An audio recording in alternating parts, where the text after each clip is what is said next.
So today we're talking about the film Conference, or as I like to call it, the movie that put me to sleep harder than my grandma's Sunday roast. Now this flick had potential until it didn't, and it didn't spectacularly.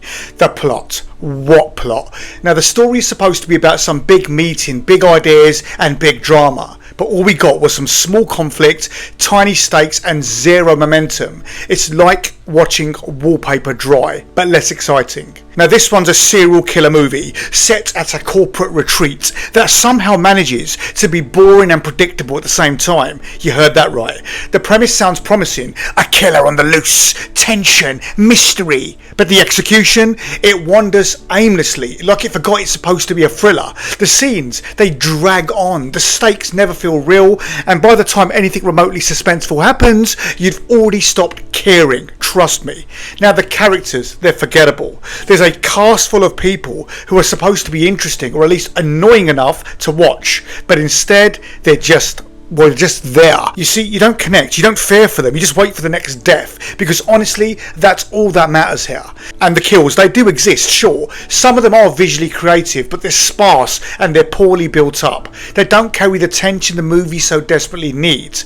Instead of suspense, you get a constant sense of when is this going to end. Now the dialogue doesn't help, it's functional, bland and repetitive. Every conversation feels like filler, and any attempt at humour or tension does fall flat. See, this one was a hard one to get my head around because it's a strange mix of tones. Sometimes it's a horror, then it's a slasher, then it's a touch of comedy, but it never commits to anything. The result is a movie doesn't scare, it doesn't entertain, and it doesn't even engage properly. The masked killer, predictable. The motives, telegraphed from the start. There's no cleverness, no surprise, just a slow march to the next predictable murder.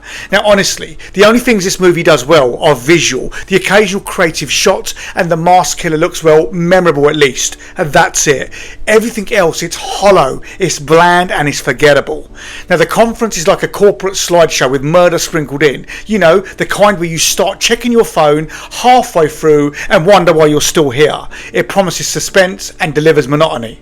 So my final Smiles and Cries rating is this is a 1 out of 10, and I'm being generous. A dull, predictable slog that only the die-hard slasher fans might sit through just to check it out. But trust me, you've been warned. This is as bad as it gets.